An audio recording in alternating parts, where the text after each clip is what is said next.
Hi, I'm Talissa. And I'm Rachel, and this is Transatlantic Crime, a true crime podcast that covers stories from each side of the pond. Every week, we will both cover a separate story with a running theme. Disclaimer, this podcast will contain swearing and details that some people may find offensive.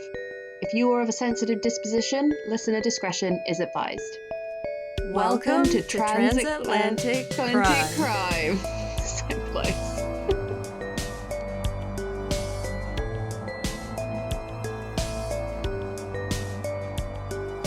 How are you, Rachel? I'm great. How are you? I'm here with my coffee. It's still morning for me. Yeah, I'm not drinking. I got pretty drunk yesterday and then I got drunk like a couple of days before that because it's the Easter weekend. So I don't know when this is going to come out, but yeah, it's been the Easter weekend. And I'm sure when it comes out, everyone will still be trapped in their houses anyway. So who cares? It's Easter day. Every day is Easter. Get drunk whenever you want. Have some whiskey in your coffee. Oh, sure. Let's make this wine Irish. This week we are doing Unsolved. Yes. Unsolved deaths. Which I hate. What? I hate Unsolved. I want to know what piece of shit did this. And I want to see them behind bars. Well, how do you feel about your story this week? In the UK, there's a few really famous... Sorry, if you can hear noise, I think my neighbours are like tap dancing on the roof or something. Please just ignore it. So there's a few like really famous unsolved murders in the UK. There's a little like array to choose from. So there's Jill Dando. She was a BBC TV presenter, and spookily she was one for Crime Watch. Right. So it's really strange that she got murdered. And so there's loads of theories that she reported on somebody on Crime Watch and then they did it. There's some sort of like fucking Balkan gang theory as well, which is really weird. I think My Favorite Murder did that one at some point. They did it fairly recently. And also like a guy got arrested for her murder and he completely didn't do it. He was just a weirdo. So I kind of feel like that one's been done to death. And then there's another one called Susie Lampblue. And she was an estate agent that went missing, but they're almost 100% sure they know the guy that did it, who was like a serial killer, but they just can't prove it. And they've just spent so much money on like digging up like potential sites and stuff. And they just kind of have to accept that they may never know. Yeah. So again, that one's not too thrilling, but this one is kind of interesting. This is like the third in the trip of missing women. All right, I'm excited. Yeah, she's called Claudia Lawrence. Claudia Elizabeth Lawrence. She was born on the 27th of February 1974 in Malton, which is a small town in North Yorkshire. So her dad was called Peter and he was a solicitor, and her mum was called Joan. Occupation not listed. Thank you, patriarchy. Okay. She also had an older sister called Ali. It's quite hard to like find information on her childhood because her disappearance was so dramatic. I think, to be honest, she just lived a pretty normal life. So her parents divorced when she was in her 20s, but she remained close to them both. After she left school, she did a catering course and then she worked at a few places, and then she ended up getting a job as a chef at the University of York's Goodrick College. Okay. She lived alone in a Victorian terrace house in Heworth, York. So she wasn't too far from home. No, not at all. And like her work was like a 45-minute or so walk from her house. So all of this happened on the morning of the 18th of March in 2009. Basically, this morning, her car was in the garage. So she set off for her job on foot, and she arrived at 5:57 a.m. Like, that's my kind of arriving time, like 3 minutes, and then I'm at work. Like, she worked until 2:30 p.m., and then she set off on foot again home. So she was caught on CCTV camera both of these times. A colleague saw her walking and offered her a lift on her way home. So she accepted that, and then she was safely home later that evening. The reason we know she was safely at home was because she was home about 15 minutes, and then she left the house to post a letter. And then on that outing, she saw a friend, and they said that she seemed just happy and normal. Mm-hmm. And then she was caught on CCTV again, going back after she posted the letter. Then that evening, she spoke to her parents on the phone. So she called her dad, and then she called her mum. And they made plans to spend Mother's Day together, which was like a couple of weeks later. Later on that evening, she sent a text message to her friend called Steve Salmons, who was a bar worker that she knew from Cyprus. and that was at 8:30. And then she received... Wait, so she was in Cyprus for a while, or he was from Cyprus? So she was in Cyprus for a while before this. Like, she had been over there. She, like, worked there and had some job offers there and stuff. Mm-hmm. And then her last message was at 9:12 p.m. that she received, but she never replied to it, even though it was, like, something that you could reply to. Right. All her comings and goings the previous evening, they pretty much know exactly where she was. So it's the next morning that things start to get a bit hazy. Mm-hmm. They believe that she left for work the next morning at around 5:15 a.m., taking her blue and grey rucksack and her chef's whites with her, but she left behind her wallet with her bank cards and her jewellery, which was normal for her to do. Also, they found her passport in her house as well, so she wasn't going to go anywhere. Mm-hmm. They believe this because of reported sightings. So at around 5:35 a.m, passing cyclists spotted a woman wearing a blue jacket standing with a man in a dark hooded top, holding a cigarette in his left hand on a bridge that Claudia would have crossed to reach her work. And then they did some appeals to find out if they could potentially see who that was, and nobody ever came forward. Oh, on both accounts, like no man or woman came forward. Yeah, no man came forward and said, yeah, that was me, and no woman came forward. So this is quite a small town that she's from as well. So essentially, if you look at it, like, her colleague passed her when she was walking home and offered her a lift. She also just went to post a letter and somebody was like, oh, hi. So this is obviously the kind of place where you bump into people all the time. Right. She was supposed to start work at 6 a.m. that day, but she never arrived. And then because of this, her manager rang her mobile at 10 a.m. and a mast next to the university placed her handset in an area covering 9 miles around that area. Another sighting believed to be Claudia was reported at 6:10 a.m. So she was supposed to be at work, but she never went there. Mm-hmm. A couple were reported arguing near the university where she worked. And again, neither has ever been identified. Did she have a boyfriend or anything? So this is the interesting part. So this is in 2009. I'm trying to remember when all the, Amanda Knox stuff happened. Yes. Is that around the same time? Around 2009? I feel like that was a little bit earlier. Maybe 2005 or something. The papers basically latched on to the fact that Claudia had a habit of being with married men. Oh, okay. She had a habit of having a few different boyfriends, or so she's 35 at this point, and she lives on her own. So I think the papers kind of like sexually demonized her a little bit. Right. Why hasn't she got a husband? Like, she's a husband stealer, like, kind of vibe. Again, though, like, I was looking around for articles on her, and all I kind of saw was police just did really suggestive things, like, she had an interesting life, or she had a complicated love life, or they would just say things like that, which kind of suggested that they spoke to witnesses, and like women were like, she's a husband stealer, but there's nothing concrete. It's all just seems to be gossip, or like suggested gossip, just salacious news. Amanda Knox was 2007. Okay, yeah, so it's like around the same time. Yeah. Well, Foxy Noxy. Mm-hmm. Yeah, so somebody spotted her arguing with somebody at 6:10. Again, nobody ever came forward. 2 hours after her boss rang her phone, that was the last call she received, because 2 hours after that, her phone was switched off. Records held by her network provider suggesting that her handset was powered down properly, rather than just like cut off. And then they said that this disclosure is one reason police think the killer was from her social circle. Although, like, I don't know why that would make them think that, because anyone can turn a phone off. Right. So, like, I really don't know. Yeah. Because this is 2009 as well. She's got a Samsung D900 flip phone, which, if you recall, yeah, that like completely metal, and it's like a really thin flip phone. I think I remember that. Yeah. I'm pretty sure it also has just like an off button. I don't know if some phones you have to put the password in before you turn it off. So maybe that's why they think it, but... Good thinking, Rachel. I feel like that I'm probably wrong, and I don't really see that being a big deal. Don't doubt yourself. This policeman didn't doubt himself. But she wasn't reported missing straight away. So she didn't turn up to work.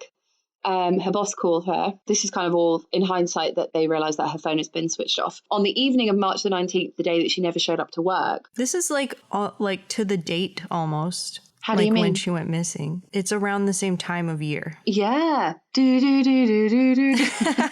Although it does feel like an absolute Groundhog Day. I know.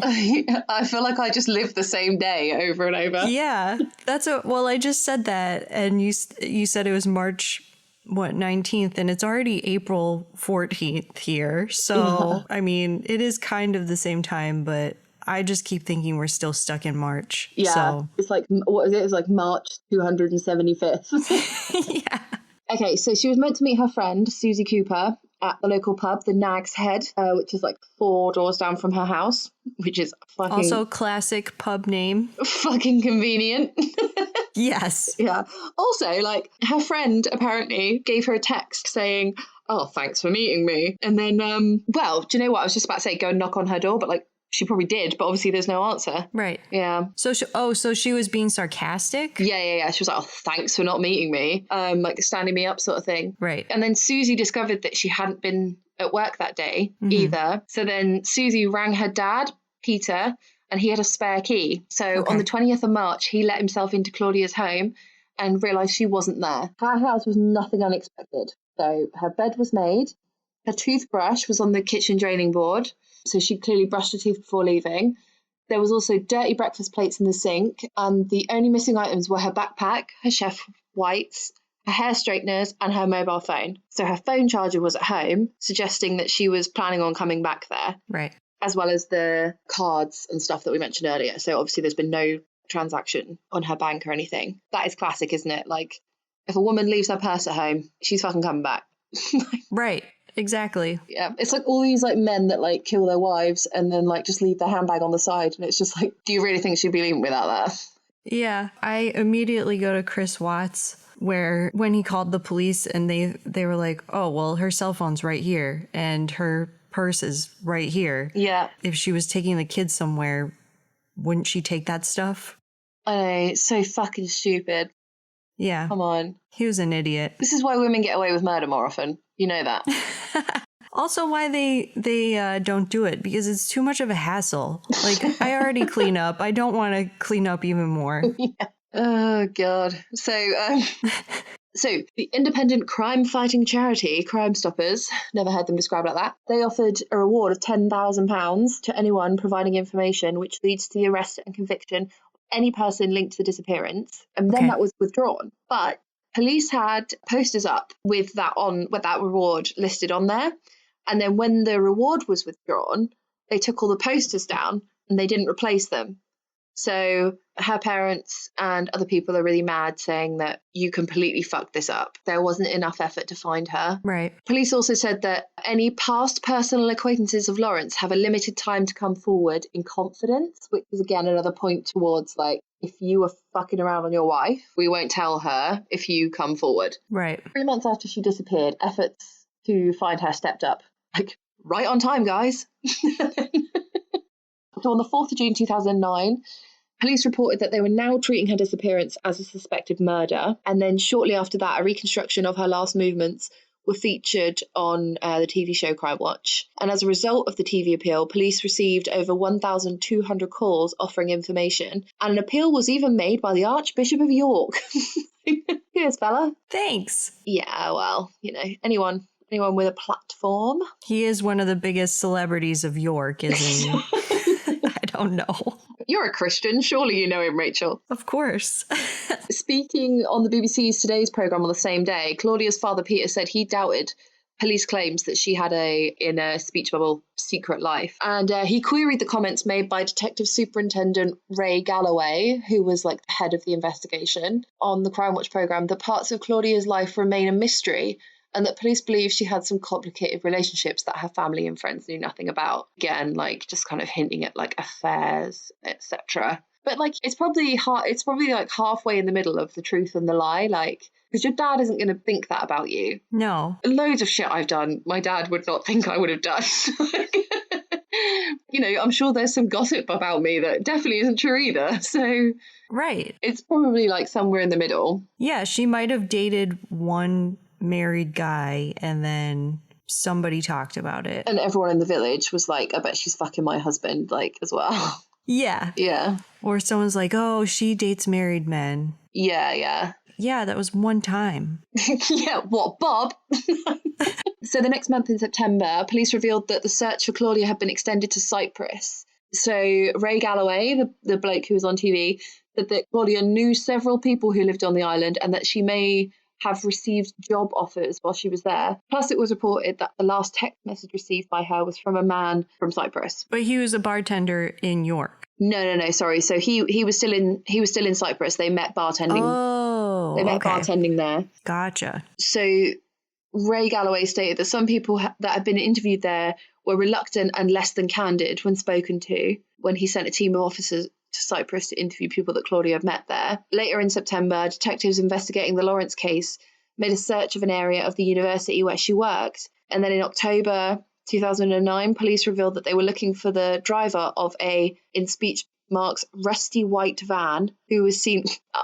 I'm in England and I'll tell you, there's a lot of rusty white vans around here. Who was seen trying to talk to women on Lawrence's route to work in the days before she disappeared. The next March in 2010, police began searching areas of York based on new information received in the last few days. Land near to a children's play area near a muddy farm track was searched, and the search was relocated to a field near the university, an area of land which is bordered by playing field and student accommodation. It was later stated that police had not found any new leads from these searches and nothing of significance had been discovered. But like I say, this is like the next year, like a whole winter has gone by. Yeah. And also the white van thing, if that were some guy who was doing stuff, they would have more stories of this man talking to women. You'd think so. I was just telling some friends of mine the other day, I kind of forgot about it, but we were talking about, well, it was because I was going to my boyfriend's house and he lives in like a, well, he won't mind me saying this, shitty area of Bristol. And I was walking and like there was a guy that was talking to himself and I was like, oh, for fuck's sake. And then I turned around and I locked my car just as he was walking past it. And I think he thought I was locking it because I thought he was going to rob it or something. And he just was like, he just screamed at me and went, you fucking bitch, you fucking bitch. And I was like... That's traumatizing, though. Just getting screamed at. I was like, for the love of God. I knew that was going to happen. Like, in my head, as soon as I locked the car, I was like, he's going to go mental. Yeah. And then I was telling them, it was two guys and me, and we were just talking about how, like, they were like, oh, I'm really sorry that happened to you.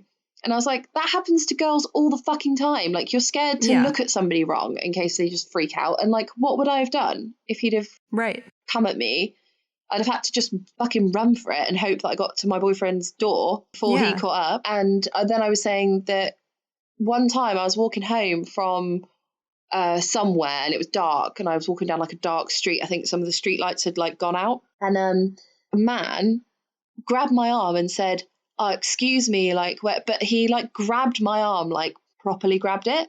And on a whim, I just like pulled my arm away and went, no, and like screamed and like ran. I feel like that was the right thing to do because what normal person thinks it's appropriate to just grab someone's arm? Yeah, exactly. Especially a woman at night. On her own. In the dark. Exactly. Yeah, so, but I called the police and I told, like, just on, like, 111, which is, like, the non-emergency number or whatever, but I just said, like, I know this sounds really silly, but I want to report this in case he does it to somebody else. So you have, like, a record, like, if it escalates, you know what I mean? Yeah, right. Or some other woman's experience or even that person doing something bad, you know? Yeah. So this van, they caught this van on CCTV. They released the CCTV just in case anybody like recognized this van because it went down Claudia's road and then the brake lights came on just by her house. Nothing else happened, but they just stopped outside her house and then carried on their way. On Christmas 2009, so this was the year that she went missing, somebody placed a wreath outside Claudia's door. Nobody knows who did it. And then they did it each year until the December 2011, when the Lawrence family asked the unknown person to stop placing it there as it was bringing them further grief. Oh, which is, I feel like creepy. It's either really creepy or it's a nice old lady who's doing that.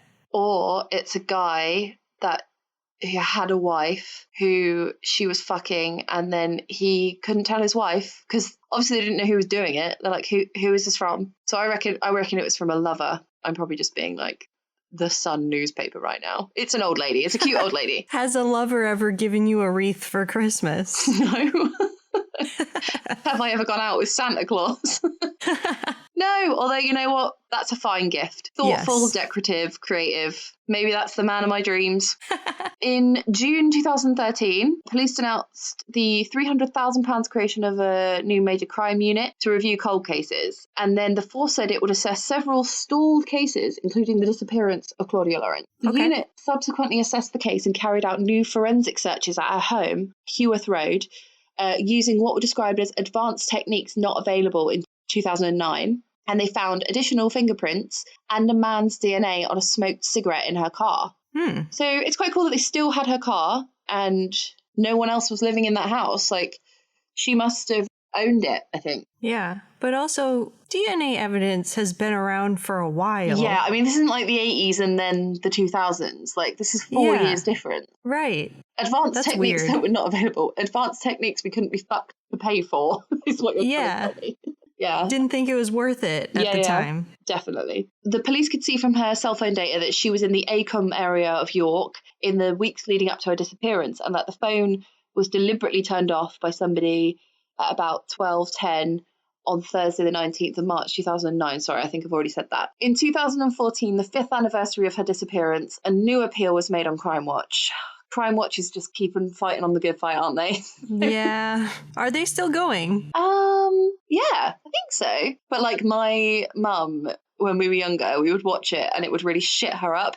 Like, so she was like, I'm not watching this anymore. And after they'd just be like, oh yeah, so apparently there's somebody like jimmying windows with a screwdriver and then raping people. Okay, sleep well. Like, their sign off was literally like, sleep well. That's so British. I know. All the best. Sweet dreams. Have a lovely keepy naps. In never before seen CCTV footage, they showed a silver Ford Focus hatchback car manufactured between 1998 and 2004. Oh wait, so sorry, I lied about the van. So the van was just seen talking to people, but this Ford Focus hatchback was the one that brake lights came on when it approached Claudia's house. On the 13th of May, 2 months after the Crime Watch show, basically there's been 9 arrests in association with her disappearance. Wow. So here's one of them. A 59-year-old man was arrested by police on suspicion of Claudia's murder. The man was called Michael Snelling, who was a project coordinator for a mental health charity. But up until 2013, he'd worked for the biology department at the University of York, where Claudia worked. So police did a search of his house and said that further arrests could not be ruled out. Snelling was released on police bail the following day, and the forensic search of his property ended after a week. So that was the end of that. Nothing else came of that. Okay. But they named him in the press, so sorry if you didn't do it, Michael. A year after this, on the 23rd of March 2015, police announced that a local man in his 50s had been arrested on suspicion of murder following a fresh search of an alleyway near Claudia's home. A fresh search? Yeah. 6 years later ain't so fresh. Like, what the fuck have you found in that alleyway? Like, yeah, very, very weird. That's what I'm saying. Like, obviously they can't say much about each person that they arrest or why they arrested them, because a lot of them turned out not to be anything to do with it.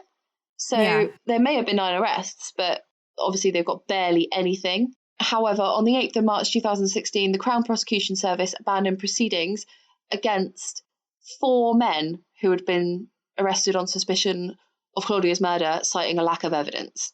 What? Yeah, the police blamed a lack of cooperation from witnesses. So I don't know if they arrested 4 men at once. I don't know if they're talking about like the 2 earlier and then 4. They're very hush-hush about who these people actually are, which is a good thing because clearly I don't think they were guilty. Right. So police authorities admitted there were similarities with the cases of a woman named Melanie Hall and a woman named Joanna Yeats, 2 other young blonde British women who disappeared in 1996 and 2010 respectively, but said that they have not yet found direct evidence to link them. When a young woman's body was discovered in Christmas 2010, Lawrence's father wondered whether his daughter had been found, but that victim was later identified as Joanna Yates. So she was a Bristol woman who was murdered by her neighbour while her boyfriend was away, and she was found in snowy woodland months later. Christopher Halliwell, he is, from what I can tell, he is the main suspect and the best suspect. Okay.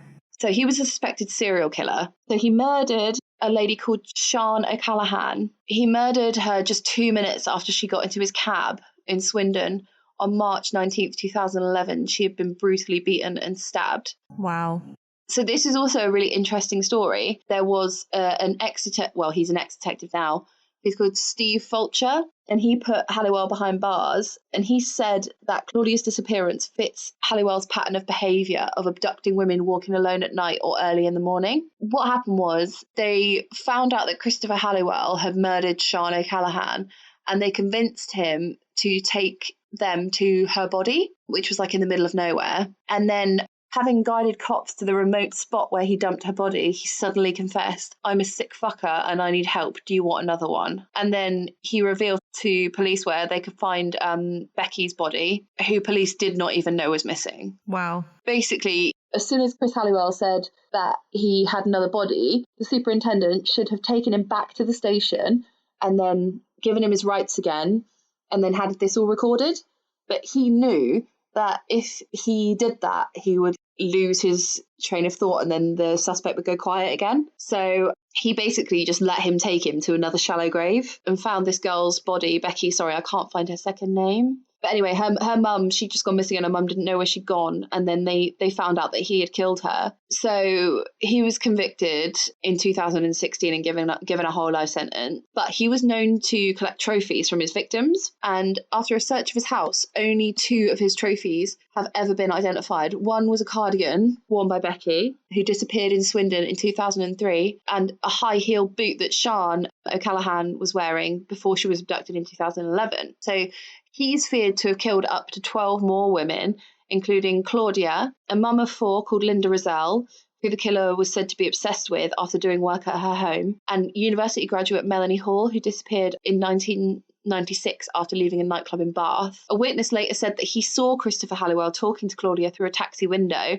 Claudia was asking if he had change so she could ring her dad from a call box. Halliwell's dad lived in Huddersfield, about an hour from Claudia's home, giving him a link to the Yorkshire area. And also the description of Claudia's alleged murderer is identical to Christopher Halliwell, who is a left-handed smoker. He's 5'8", 10 inches tall, with slightly receding hair and a skinny build. So as you can see, he's a pretty good suspect. But he is notorious for just fucking the police around and getting them in an interview and then just being very vague about his victims and who he hasn't had murdered and claiming that he's murdered people he clearly couldn't have and stuff. So it's really hard to get a confession out of him. Hopefully one day they might find some evidence that can link him to her. Yeah, with Claudia's disappearance, 9 suspects have been arrested and released as a result of the investigation, and no one has ever been convicted. Sad. Yeah. And they never found a body? No. But Christopher Halliwell, I've watched a really interesting programme about him, and there's like a dramatisation on the BBC, I think, or ITV, which is ITV is just like a shit English channel. He would take them out into like the middle of nowhere and bury them.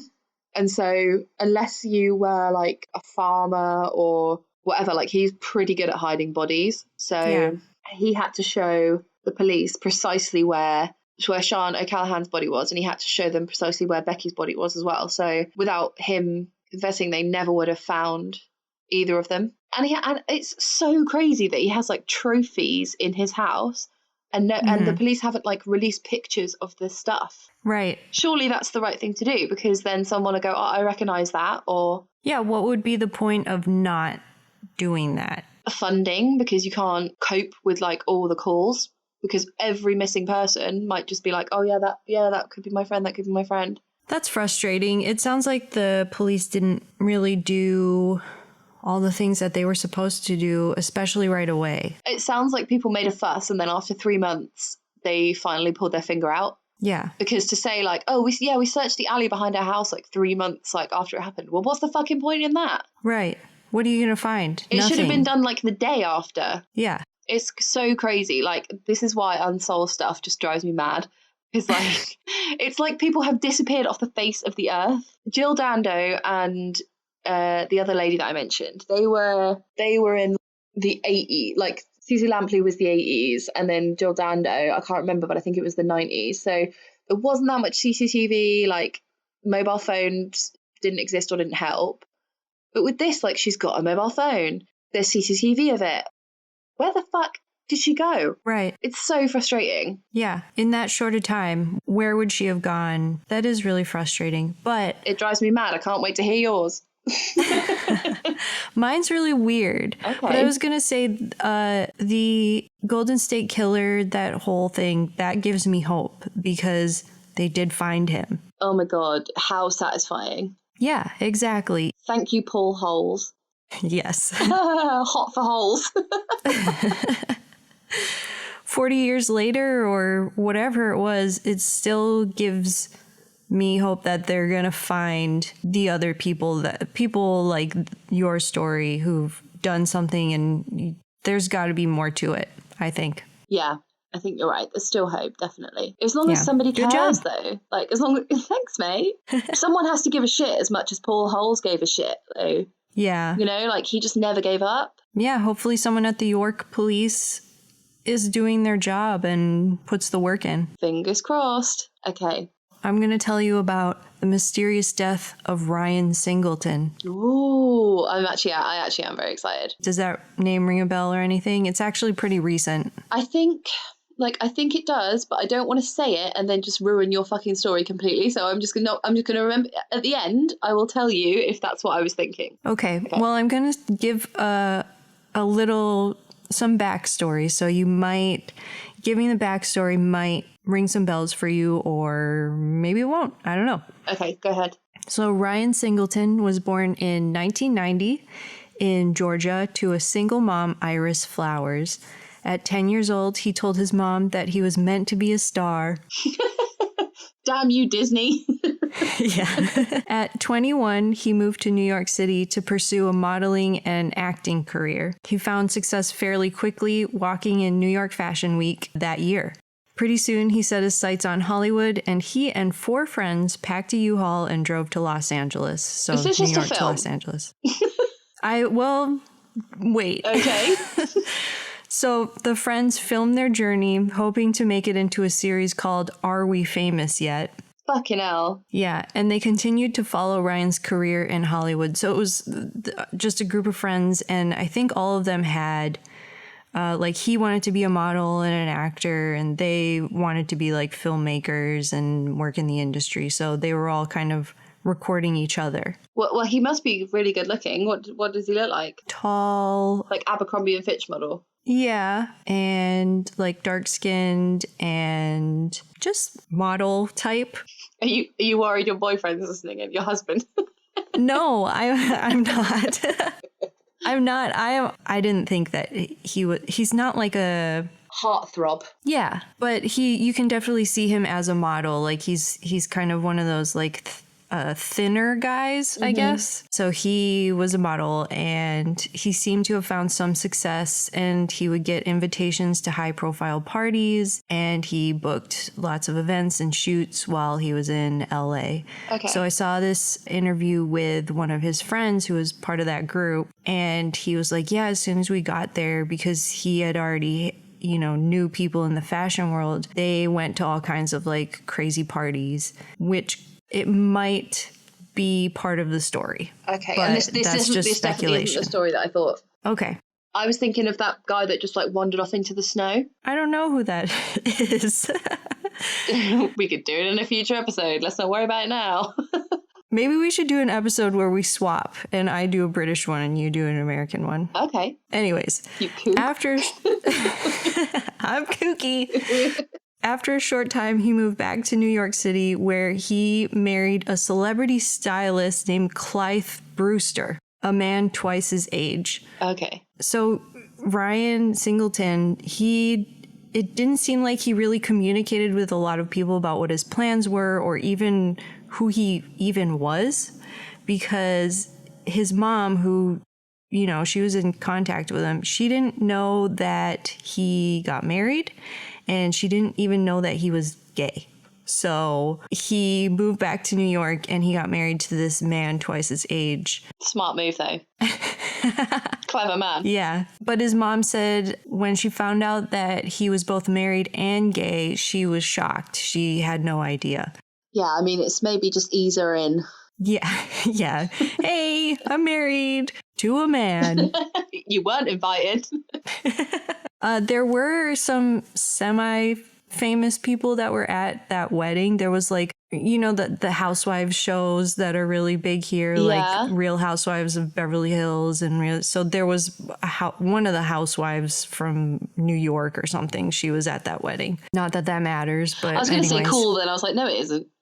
Yeah, it's like, oh, okay. But still, though, like, yeah. Yeah, but I only know that because there were pictures of the ceremony or whatever it was online, and I think it was only online because she was in the pictures. Yeah, like in like a gossip brag. Yeah. So Kythe Brewster and Ryan Singleton, they quickly encountered problems and they were evicted from Brewster's New York apartment in February 2013. 4 months later, the marriage seemed to have ended and Ryan moved back to Georgia to live with his mom.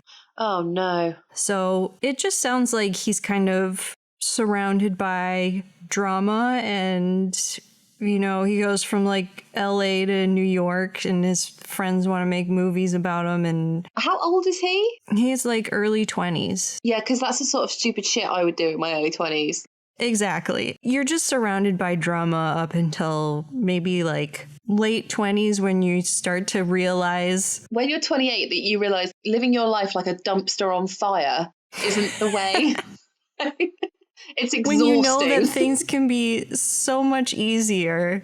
Yeah, and you're like, why is everybody like, so why does everyone hate me? Because you're a fucking idiot. Yeah, you did stupid things along with everyone else. Well, but you don't know. You don't know yourself completely. I mean, if you're 25 and your life isn't a piece of shit, then good for you. But like, that's not how it worked out for me. Yeah. Or anyone I know. Exactly. Yeah. We speak from experience. We're not insulting anyone. I am not insulting our 25-year-old listeners. No. Okay. So failed marriage. Failed marriage after 4 months. They got kicked out of their apartment. He moved back in with his mom in Georgia, which is pretty far away from New York. Yeah. Do you know where Georgia is? Is it Atlanta? Yeah. Is it above Florida? Yes. Yes. Yeah, good job. Do you know how I know that? Yes. Because you said that your husband was moving to Georgia and you were like, oh, that's going to be a bum out. And then I made you like a little document of like all the good things you can do there, like go to the Coca-Cola factory. I never had to do it. I never had to give it to you though because he didn't get the job. So yeah, well, he did get the job, but then the boss decided to just cancel everything because it was taking too long and she's a crazy lady and blah, blah, blah. So yeah, so Georgia is the East Coast, above Florida, below New York. Just right in that middle bit. But it's nice. It's nicer than Florida, right? I think so. There's a really big film industry there because it's kind of like the new Hollywood because they have a lot of nice weather and there's a lot of rural places. That's where they shot The Walking Dead. Ooh. So there's a lot of like unchanged locations. Nice. Yeah. That sounds nice. Shame you never got to go. Someday. Yeah. So Ryan and his husband were apparently estranged while Ryan was in Georgia with his mom. Iris, Ryan's mom, she recalled an ominous conversation she had with her son after he moved back. He said, "Something bad is going to happen to me, isn't it?" And she said, "Ryan, what are you talking about?" And she asked her son if he owed someone money, and he said no. And he said, "I've done a lot of things to hurt a lot of people." She said she never found out exactly what Ryan was talking about, but he could have just been like what we were just talking about. You're 22 and you're being an idiot. Oh, God. Like, I swear about fucking 80% of the population probably wanted me dead when I was 20. There are times where I'm trying to sleep and I just think back at something I said or did when I was 22. God, I did that the other night. I wake up at like 4 in the morning and then I was like, remember when you did that? God. And I was like, why? Why, brain? Yeah. What is to be gained? Right. Why are you telling me this right now at 4 o'clock in the morning? Yes, I was a dick. Yes, let's just go to sleep. So he had that conversation with his mom, and a few days later, he abruptly flew back to Los Angeles. He told his mom he wanted to jumpstart his acting career because he was working in Atlanta with her, and he was probably getting sick of it and wanted to go back to LA and get back into acting. Mm-hmm. So while in Los Angeles that day, he rented a car and he drove to Las Vegas, something that we did. Many a time. On July 9th, 2013, Ryan was supposed to be leaving Las Vegas to return back to Los Angeles. So he was going to take that 4-hour drive back. Yeah. This is where the mystery starts. Ryan had reportedly been found walking along Interstate 15, which is in the Mojave Desert. Yeah. It's basically desert. Yeah. It's at the southern end of Death Valley. I feel like just the name of Death Valley just says it all. Like, you can't be walking around in Death Valley in July. I can't be walking around the streets of Vegas in July. Like, and there's probably water at arm's reach. Like, it's too fucking hot. Yeah. So to give people an idea, the average temperature in that area can get up to 120 degrees Fahrenheit, which is 48 Celsius or higher. Inhuman. It's crazy. And there's no shade. Yeah, like in England, the weather has never reached that temperature, ever. No, because it's not a desert. The highest temperature recorded in England must be about 37, I reckon. Yeah. I would love to know if I'm right or wrong, because I quite like boring stuff like that. But I reckon, and it's pub quiz answer, and I reckon I'd fucking nail it. But yeah, I reckon about 37 degrees C. It's the hottest it's ever got, and that is unbearable. Right. Exactly. So he was walking around and it was extremely hot. He was found by 2 highway patrolmen who he told that his car broke down. So they drove him around for a while and they couldn't find his car. Then they dropped him off at a gas station in Baker, California, which is close to the Nevada border. So Las Vegas is in Nevada. Not good California yet. He's still in the middle of nowhere, basically. Yeah. Ryan called a friend in Los Angeles to come pick him up from Baker. He bought something in the gas station and he walked out of the store. That was the last time anyone saw him alive. Upon arriving there, 3 hours later, his friend came to pick him up. That's a good friend. Yeah. Just drive 6 hours in a day to go pick up and drop off my friend who lost his car. Like in my 20s, I was a lot more selfish as well. Like I would have been like, I've just got a lot of shit to do. I've got some stuff to fuck up. Like I will be there in like 2 days. Yeah. I wouldn't have dropped everything I was doing.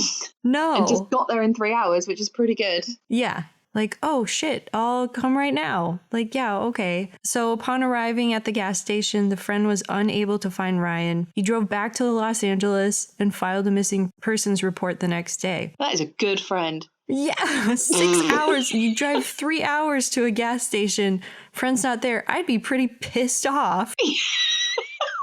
I'd assume that you're a fucking knob that just walked off and you've just phoned me for a laugh. Right. Or you called your other friend and they were faster and you didn't want to let me know. Or you went back to Vegas. Oh, a good friend. Yeah. So on the same day that Ryan went missing, his mother said that he called her and asked her to send him $100 through Western Union to Nevada. Not too long after that call, she also received a call from Ryan's estranged husband. She said he told her that Ryan had called him and it seemed like he had been drinking. He also told her that Ryan's life could be in danger. And I don't know who the friend is who came out to drive to pick him up from the gas station, but for him to go back and file a missing persons report, I feel like maybe they all knew that Ryan was like, maybe he's not all there, or maybe he said something on the phone that made him think, shit, I better go now. Yeah, or he doesn't sound good. Yeah, I'm gonna go. So sorry, what is Western Union? Western Union is like a bank transfer, but to anywhere. Where does the money go? Like here, you can take it into, I think, different stores and stuff do it, you know, like different pharmacies or like a CVS or a Rite Aid or whatever. And they have little booths where you give the money. I don't know if this is the way that it works, but you basically give the cashier money. They give you like a code. Oh. And then you give the person who you're giving money the code so that they can then call it on their end and like get the money. That's quite convenient. Yeah. We don't really have that here, I don't think. It's also like there's a lot of scams surrounding that too. Yeah. I'm sure you've like heard or read about it. I think that you do have it there though. I think it's all over the world. Interesting. So he asked his mom for $100 to send over Western Union. She gave it him. I couldn't find anything on whether she did it or not, or even if he received it, or where. I couldn't find out at what time of day he had done this, where maybe he was still in Vegas and called her and said, hey, I needed $100 for gas to get back or something. Yeah. Or if it was when he was wandering the road and he got to the gas station and called and said he needed money because he couldn't find his car. Yeah. So he's just completely disappeared. 2 months later, 2 men were walking in the desert on September 21st, 2013, when they found what appeared to be human remains. They called 911. Ryan's body was discovered on an unpaved road about 1.5 miles away from the Baker gas station he was last seen at. This was also an area that had been extensively searched by detectives and investigators. So when he went missing, they searched for him, didn't find anything, and now 2 months later, his body is just a mile down the road, which is weird. So I think someone probably killed him and then dumped him there again. Possibly. I don't know. If they were searching for him the week that he went missing, maybe he was still alive and maybe he was wandering around. Maybe he was with someone. So it's kind of gross, the autopsy. So if you don't like gross stuff, then don't listen for the next couple of minutes. Maybe fast forward it. I'm always ready. Okay. The autopsy conducted by the San Bernardino County Sheriff's Department's Coroner's Division listed his cause of death as undetermined due to advanced decomposition. Well, yeah, it's not going to be good, is it? No. He was fully clothed with a shirt, shorts, socks, and shoes on, but he was missing several organs. Fuck off. This is the part where you should fast forward. His eyes, his heart, his liver, and some of his ribs. Oh my God. Yeah. So how is he still fully clothed? So it can't be like animal. That sounds like torture-y. Yes. Because you can live without all of that. No, not the heart, obviously. But that sounds like cartel, fucked up stuff. Yeah. So there's a couple of theories about what's going on. So the San Bernardino County Coroner's Office says there's no official cause of death for Singleton. The body was severely decomposed. Animals might have been involved. Yeah. His mom, however, isn't buying the idea that animals are responsible for her son's missing organs. I don't know of an animal that comes to a body and just picks out certain parts of the body, she said. She's got a point. I don't think it was animal activity at all. There were several other concerns. The coroner's report stated no tattoos were found on Ryan, but he had tattoos. So it also sounds like they didn't do that great of a job at figuring out what happened or what's going on. Like listing stuff. Yeah, they weren't paying attention to detail, maybe. Yeah. And they were just like, oh, he wandered off and probably died of dehydration and animals ate his whatever. Yeah. But I also feel like an animal doesn't pick out certain organs. Yeah, she's got a pretty good point there. I mean, like, I immediately want to say, like, drug stuff, because you do a lot of drugs, like, in your 20s, especially if you're in New York or LA, and they got evicted from their house. Mm-hmm. You know, that sounds like money problems. Mm-hmm. And then... Just wait, Talissa. Just wait. I'm sorry. There's more to that whole world, too.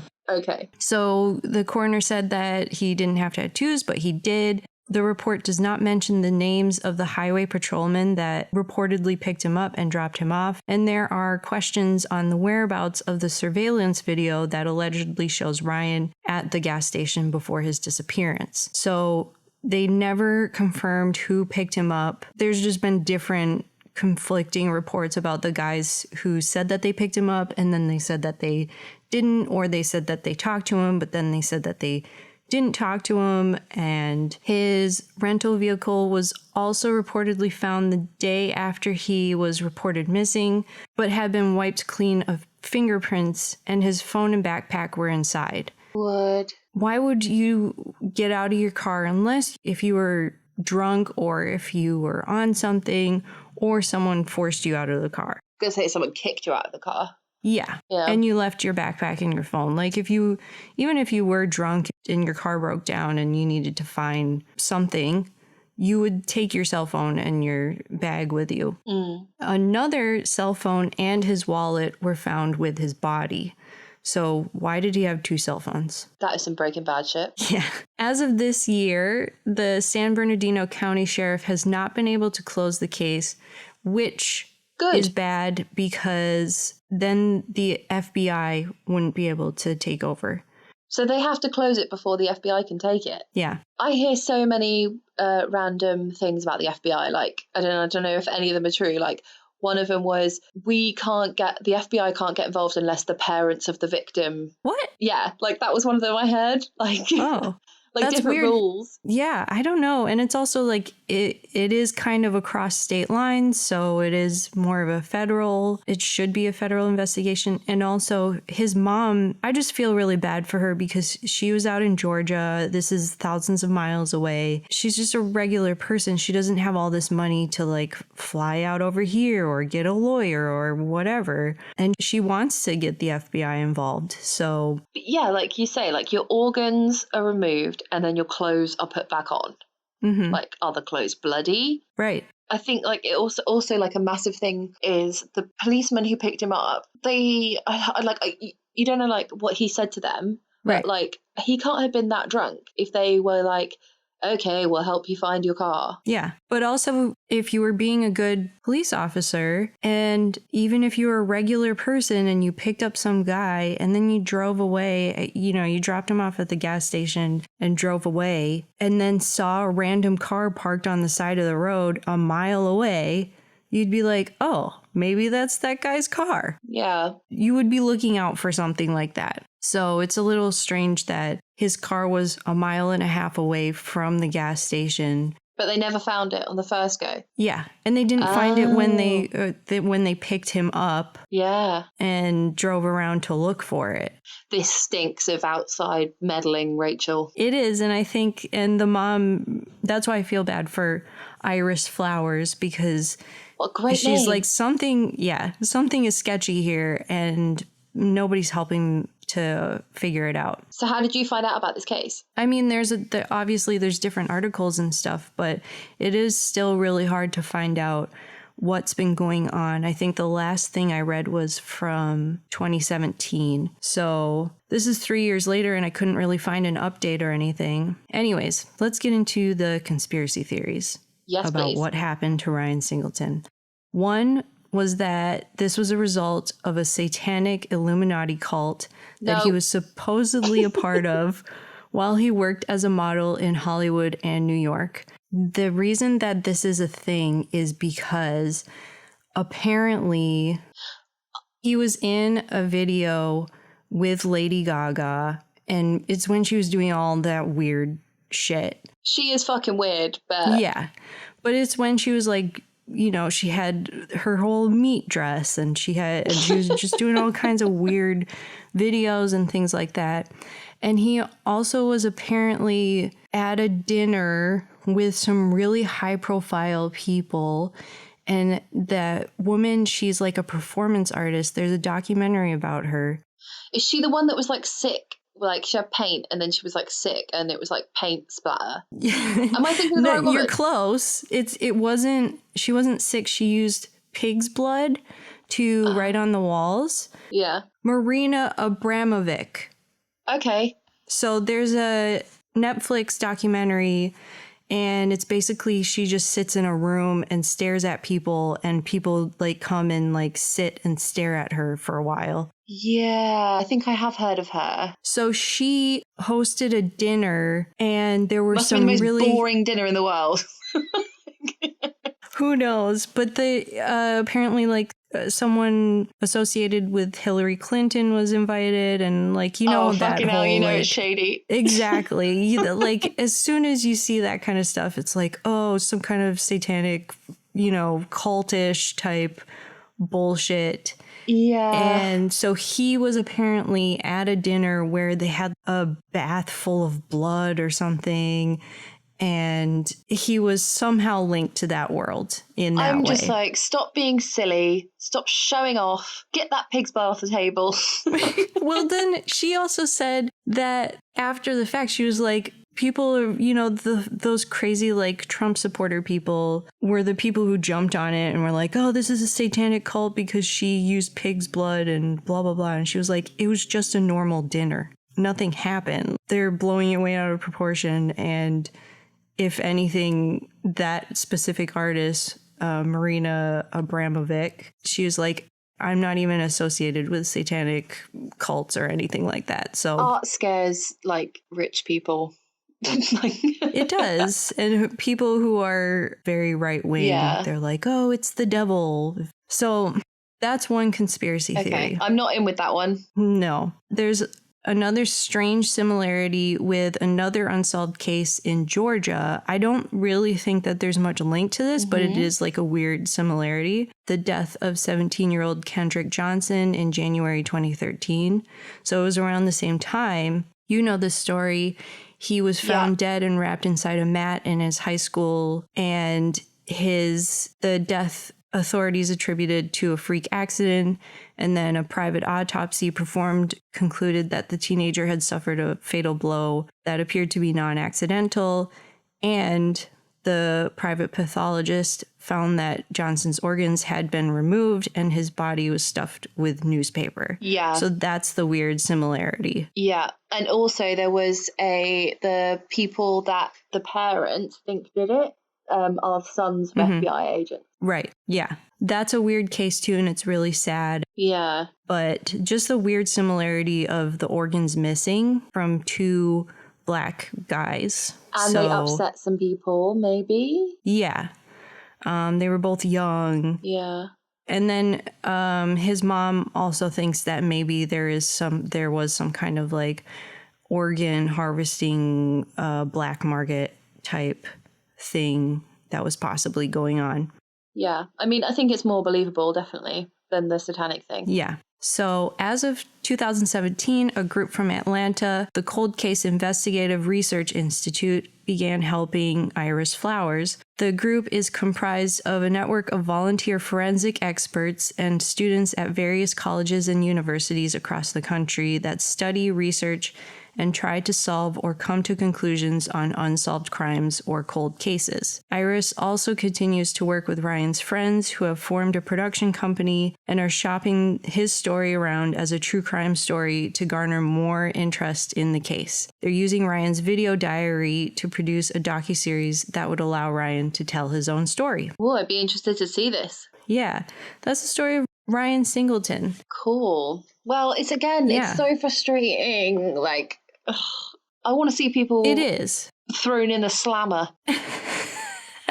I fucking hate that there's somebody walking around that like did something horrible to someone and they just like you say, everybody gets their just desserts. But yeah, the thought of them just walking around and it's like, you're a fucking murderer. Yeah, that, and also for both of our stories, the shitty work of the police or the authorities who for some reason didn't take it seriously. I think like when adults go missing, especially if they're living, like, I know they weren't living high risk lifestyles like in the typical fashion, but like, you know, they were like, oh, this guy is drunk, he's in the middle of nowhere.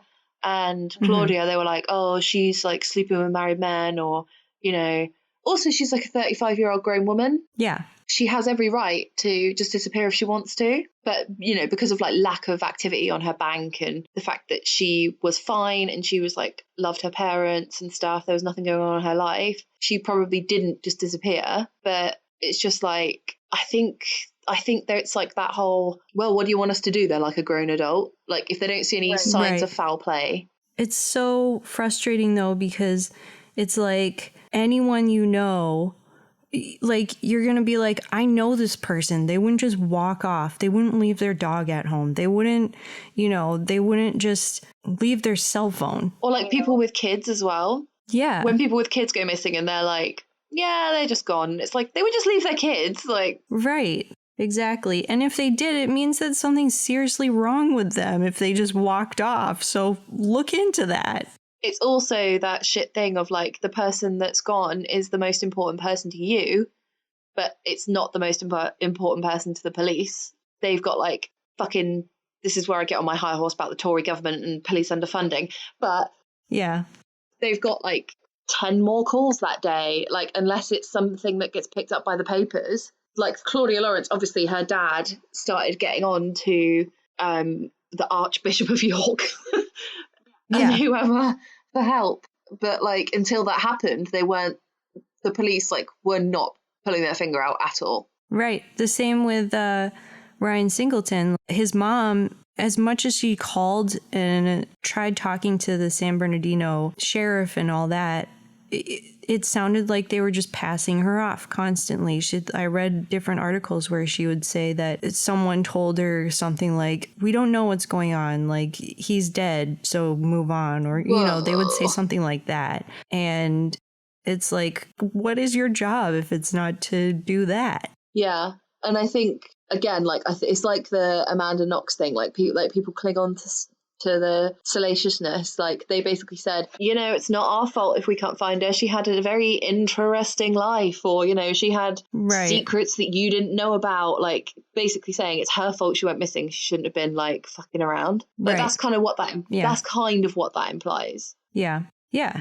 But they're still human beings, and they still deserve to, and their families still deserve to know what happened. Yeah. Honestly, like, I don't think I'm ever going to find out what happened to Jill Dando, and that pisses me off so much that I could not physically do it on this podcast.